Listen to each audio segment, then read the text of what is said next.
Selamat pagi Bapak Ibu dan saudara-saudari yang terkasih. Pada pagi hari ini kita akan kembali lagi dalam renungan harian Angin Mamiri. Marilah kita mengawali renungan kita pada pagi hari ini dengan tanda kemenangan Kristus. Dalam nama Bapa dan Putra dan Roh Kudus. Amin. Bacaan yang kita akan renungkan pada hari ini diambil dari Injil Lukas bab 9 ayat 41 sampai 50. Dalam Injil hari ini dikisahkan terjadi pertentangan antara para murid Yesus mengenai siapa yang terbesar di antara mereka. Namun hal itu kemudian diketahui oleh Yesus. Dan Yesus menunjukkan bahwa siapa yang terbesar di antara mereka haruslah menjadi yang terkecil dan menjadi pelayan di antara mereka. Hal itu ditunjukkan Yesus dengan mengambil seorang anak kecil dan ditempatkan di sampingnya. Kemudian Yesus berkata kepada para murid-Nya, "Barang siapa menerima anak ini demi namaku, dia menerima aku. Dan barang siapa menerima aku, menerima dia yang mengutus aku. Sebab yang terkecil di antara kalian, dialah yang terbesar." Dari perkataan ini, Yesus ingin menunjukkan bahwa ketika para murid ingin menjadi terbesar dan menjadi seorang pemimpin di antara mereka, mereka harus siap untuk menjadi yang terkecil dan menjadi pelayan di antara para murid yang lain ataupun di antara para umat sekalian.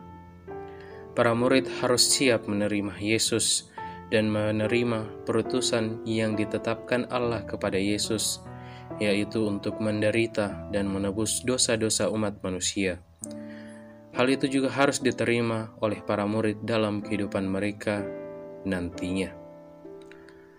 Pada dasarnya, para murid berpikir bahwa ketika mereka akan menjadi pengganti Yesus dan menjadi pemimpin di antara para murid yang lain, mereka akan menjadi seorang pemimpin dalam hal sosial dan menduduki tempat yang tertinggi di muka umum.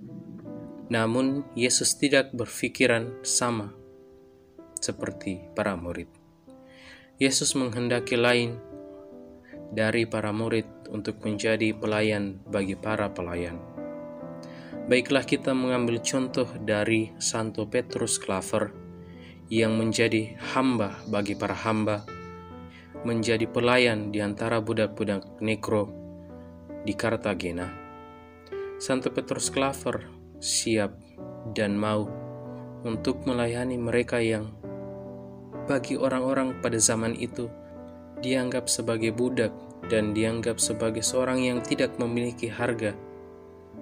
Tetapi Santo Petrus Klaver siap dan mau melayani mereka dengan sepenuh hati. Itulah contoh seorang pelayan yang penuh kerendahan hati, yang menunjukkan kasih dalam kehidupan dan tindakannya. Kita pun dalam kehidupan kita sehari-hari, entah itu dalam pekerjaan, dalam keluarga, maupun dalam proses pendidikan kita harus siap untuk menjadi pelayan bagi orang di sekitar kita.